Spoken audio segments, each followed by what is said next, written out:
आज हम सुनेंगे पुराने नियम के बलिदानों के विषय में। इजरायली लोग कितने प्रकार की बलिदान चढ़ाते थे, इसके संपूर्ण बलिदान के बारे में इस वीडियो में बताई है, तो इस वीडियो को फास्ट से लेकर लास्ट तक जरूर देखना। आपका स्वागत है हमारे जीसस इंस्पायर्ड चैनल में। मेरी आपसे एक रिक्वेस्ट है, इस वीडियो को देखने से पहले आप एक शांत जगह में बैठे और इस वीडियो में दिए गए वचन को ध्यानपूर्वक सुनें और हमारे चैनल को अवश्य सब्सक्राइब करें और अपने मित्र को भी यह वीडियो शेयर करें। बलिदान की विधियां जो पुराने नियम के समय पवित्र स्थान में ही की जाती थीं, इतनी अधिक मुश्किल और जटिल थीं कि उस याजक के बिना, जिस पर उनका संपूर्ण दायित्व था, कोई भी उनके बारे में विस्तार से नहीं जानता था। सिर्फ इतना ही नहीं, बलिदान के प्रकार, तरीके और नाम बराबर या एक जैसे थे, इसलिए उनका अंतर करना आसान नहीं था। क्योंकि पुराने नियम के बलिदान की विधियों को सही ढंग से वर्गीकृत करना और समझाना कठिन है, इसलिए आइए हम कुछ बलिदानों की विधियों पर एक नजर डालें जो बाइबल में कई बार प्रकट हुई और विश्वास के जीवन में हमारी मदद कर सकती हैं। 1. बलिदान के उद्देश्य के अनुसार वर्गीकरण।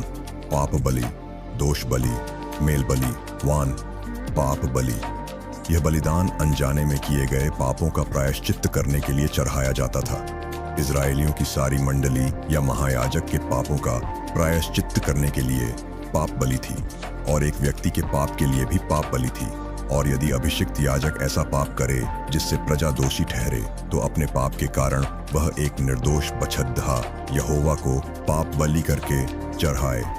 लेवी व्यवस्था चैप्टर 4 वर्सेस 3-12।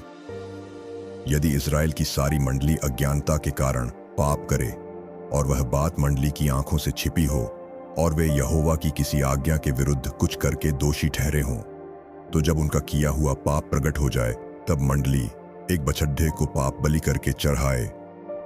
लेवी व्यवस्था चैप्टर 4 वर्सेस 13-26। यदि साधारण लोगों में से कोई अज्ञानता से पाप करे, अर्थात कोई ऐसा काम जिसे यहोवा ने माना किया हो करके दोषी हो, और उसका वह पाप उस पर प्रकट हो जाए, तो वह उस पाप के कारण एक निर्दोष बकरी बलिदान के लिए ले आए।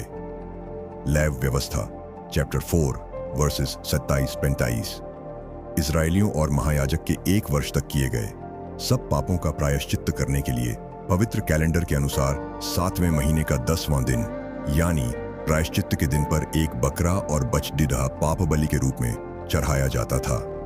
लेवी व्यवस्था चैप्टर 60 वर्सेस 11-19। नए नियम के समय में यीशु ने लोगों के पापों का प्रायश्चित्त करने के लिए क्रूस पर सच्चे पाप बलि के रूप में लहू बहाए। परंतु जब मसीह आने वाली अच्छी वस्तुओं का महायाजक होकर आया और बकरों और बछड़ों के लहू के द्वारा नहीं, पर अपने ही लहू के द्वारा एक ही बार पवित्र स्थान में प्रवेश किया और अनंत छुटकारा प्राप्त किया। इब्रानी चैप्टर 9 वर्सेस 11-2। दोष बलि। यह बलिदान पाप की क्षमा पाने के लिए चढ़ाया जाता था, या यह उन पापों से क्षमा पाने के लिए चढ़ाया जाता था जो अनजाने में किसी पवित्र वस्तु या स्वामित्व के विषय में परमेश्वर की व्यवस्था का उल्लंघन करके किए गए। एक व्यक्ति के लिए एक भेदित डच या बकरी दोष बलि के रूप में चढ़ाया जाता था। हालांकि यदि कोई व्यक्ति आर्थिक रूप से उसे चढ़ाने में असमर्थ था, तो वह 2 पंडुक या कबूतर के 2 बच्चे चढ़ाता था। यदि किसी को उसे भी भेंट में देना मुश्किल था, तो वह एपा का 10वां भाग महीन आटा भेंट के रूप में चढ़ाता था। 3. मेल बलि। यह बलिदान पाप की क्षमा के लिए परमेश्वर को धन्यवाद देने के लिए चढ़ाया जाता था। मेल बलि को तब चढ़ाया जाता था जब वे परमेश्वर को उनके अनुग्रह के लिए धन्यवाद देना चाहते थे, या विनती या मन्नत करना चाहते थे, या फिर स्वेच्छा से भेंट चढ़ाना चाहते थे। इसमें धन्यवाद बलि, स्वेच्छा बलि और मन्नत की बलि शामिल है। नए नियम के समय में यीशु मेल बलि बने, जिन्होंने परमेश्वर के साथ हमारा मेल मिलाप कर लिया। क्योंकि बैरी होने की दशा में उसके पुत्र की मृत्यु के द्वारा हमारा मेल परमेश्वर के साथ हुआ, तो फिर मेल हो जाने पर उसके जीवन के कारण हम उद्धार क्यों न पाएंगे। Romeo chapter 5 versus 10-4। भेंटों के अनुसार वर्गीकरण। होम बलि, अन्न बलि, अर्घ, ओन। होम बलि।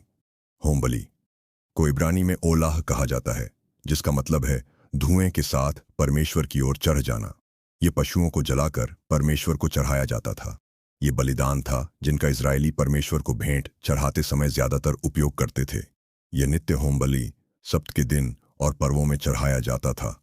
जब एक व्यक्ति या एक समूह बलिदान चढ़ाता था तब वे भेड़ या बकरे या बछड़े भेंट चढ़ाते थे। लेकिन अगर कोई इन पशुओं को चढ़ाने के लिए बहुत गरीब था तो वह पंडुकों या कबूतरों को होम बलि के रूप में चढ़ाता था। आमतौर पर होम बलि को अन्न बलि और अर्घ के साथ चढ़ाया जाता था। एक व्यक्ति या एक समूह का होम बलि चढ़ाने का उद्देश्य था होम बलि की सुखदायक सुगंध से परमेश्वर के क्रोध से दया और पापों की क्षमा पाना। होम बलि एक छाया थी जो दिखाती है कि मसीह अपने लोगों के पापों के लिए उनके बदले बलिदान होंगे ताकि वे परमेश्वर के क्रोध से दया और पापों की क्षमा प्राप्त कर सकें। परमेश्वर ने उन बलिदानों के द्वारा जो पुराने नियम के समय सांसारिक पवित्र स्थान में पापों की क्षमा के लिए चढ़ाए जाते थे, सच्चे बलिदान को दिखाया जो स्वर्गीय पवित्र स्थान में चढ़ाया जाएगा। तो अन्न बलि यह मैदा, तेल और लोबान जलाकर या रोटी बनाकर चढ़ाया जाता था। यह परमेश्वर के प्रति शुद्ध जीवन जीने का वचन देने के लिए चढ़ाया जाता था। इसे अकेले चढ़ाया नहीं जाता था लेकिन होम बलि जैसे दूसरे बलिदान के साथ चढ़ाया जाता था। 3. अर्घ। यह अर्घ हीन भर की चौथाई दाखमधु के साथ चढ़ाया जाता था। हीन एक मिस्री शब्द जिसका अर्थ गड्ढा है।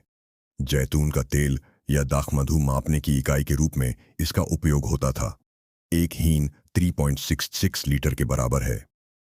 उसके साथ का अर्घ हीन भर की चौथाई दाखमधु हो।